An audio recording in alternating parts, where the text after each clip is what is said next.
Monseigneur, on voit que le Père Nils arrive vraiment à attirer des jeunes de tous horizons. Qu'est-ce que vous percevez, on va dire, comme clé derrière son action pastorale dans sa paroisse? Ce que je perçois comme clé, c'est qu'il fait une proposition qui allie plusieurs ingrédients, qui allie une vie de groupe, qui allie des propositions un peu à la carte, il n'y a pas qu'une seule proposition, et qui allie dynamisme de groupe, joie d'être ensemble, et puis spiritualité. Avec le programme Cap Jeune, qu'il a mis en place depuis 1 an, tous les samedis, il ouvre le presbytère de Boissy sous Saint-Yon. Objectif, leur offrir une occasion de se réunir et de décider eux-mêmes de leurs activités. On écoute. On a voulu créer un espace où les jeunes puissent faire l'expérience du service avec leurs talents à eux. Alors, ce projet de Cap Jeune consiste à offrir des ateliers, donc actuellement on en a 3. On a le théâtre, faire connaître Jésus par le théâtre. Mais tu te rends compte? Moi je suis à fond dans mon rôle.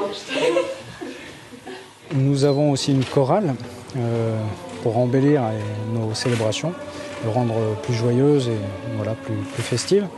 Et puis surtout le jardin qui est un peu le cœur du projet. Donc, il y a un lieu dédié aux jeunes, c'est un presbytère dans lequel il y a un grand jardin et qu'on a commencé à cultiver selon les principes de la permaculture.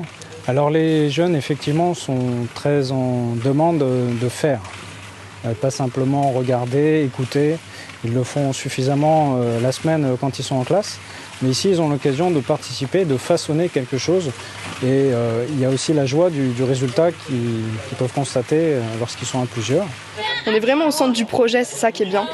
On est vraiment tous ensemble à participer donc au projet Cap Jeune. C'est nous quand même qui donnons notre avis et c'est un peu un moyen de se libérer, de se détacher un peu de la vie qu'on a tous les jours. Puis même pour prier, c'est cool de prier tous ensemble.